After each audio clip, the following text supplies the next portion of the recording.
pada bilang, aduh kita harus siap miskin atau jangan takut ya dan lain-lain gitu seakan-akan kayak banyak banget yang nakutin kita gitu kan Oke. setiap hari baca berita.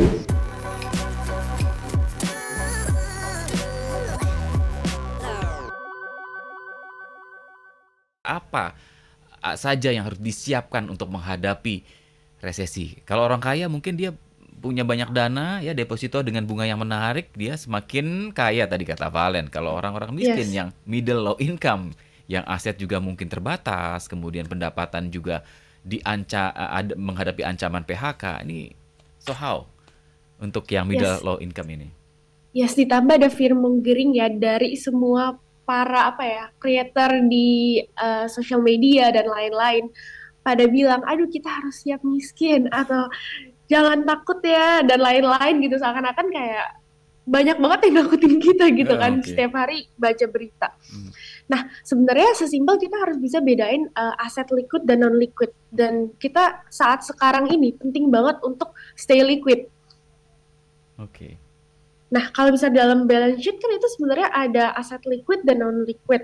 Dimana kalau liquid itu ya seperti yang kita ketahui, ketika kita butuh uangnya, ketika kita butuh dananya, ketika kita butuh cash gitu, itu ada gitu siap.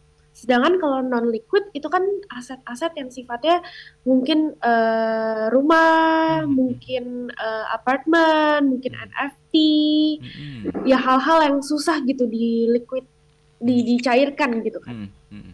Nah, makanya ada baiknya ketika kita sekarang lagi di tengah resesi gini, kita tuh harus siap secara cash-nya dulu, secara dananya dulu.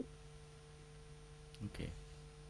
Oke. Coba punya taruh aset atau letakkan aset di sifatnya yang uh, tidak terlalu fluktuatif, misalnya reksadana pasar uang, atau mungkin reksadana pendapatan tetap, Mhm. atau cash gitu. Pokoknya coba simpan di sesuatu hal yang nggak ada lock up periodnya.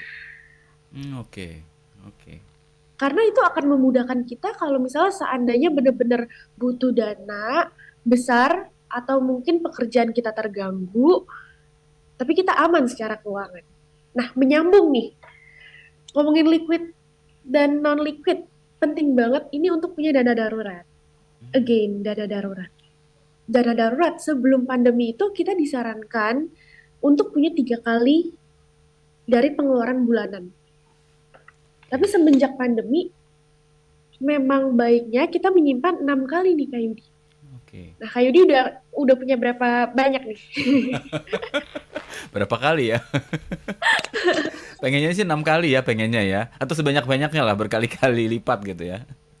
Sebanyak-banyaknya ya. Tapi Eh, kalau misalnya di tengah resesi gini nih Kak Yudi, baiknya memang punya 12 kali dari pengeluaran. oh, oke.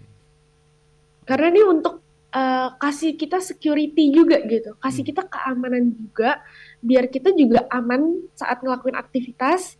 Seandainya memang ekonomi crash, mhm, ya kita secara keuangan ya nggak bergoncang banget lah gitu. Dan kita hmm, masih bisa bertahan hidup sambil mikirin besok mau ngapain ya, mhm, untuk bisa bertahan hidup lebih lama lagi mhm. gitu.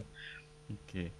Oke, ini menarik ya untuk bisa survive. Jadi dalam kondisi resesi seperti saat ini, sahabat Sonora, sarannya adalah taruh uang Anda dalam investasi yang sifatnya liquid, ya. Tidak mudah dicairkan, kemudian juga mudah diakses ketika dana itu diperlukan, bukan aset-aset atau investasi yang sifatnya terkunci dengan periode tertentu. Nggak bisa diambil dalam 1 tahun, 2 tahun ya. Anda harus investasi, taruh uang Anda di investasi yang anytime bisa diambil. Ya, in case butuh darurat tadi. Termasuk juga mencadangkan dana darurat ya. 12 kali ya, Valen ya. Ini idealnya memang 12 kali pengeluaran. Jadi kalau misalkan ada 1 tahun resesi terjadi ya kita masih safe lah sambil kita pikir mau ngapain gitu.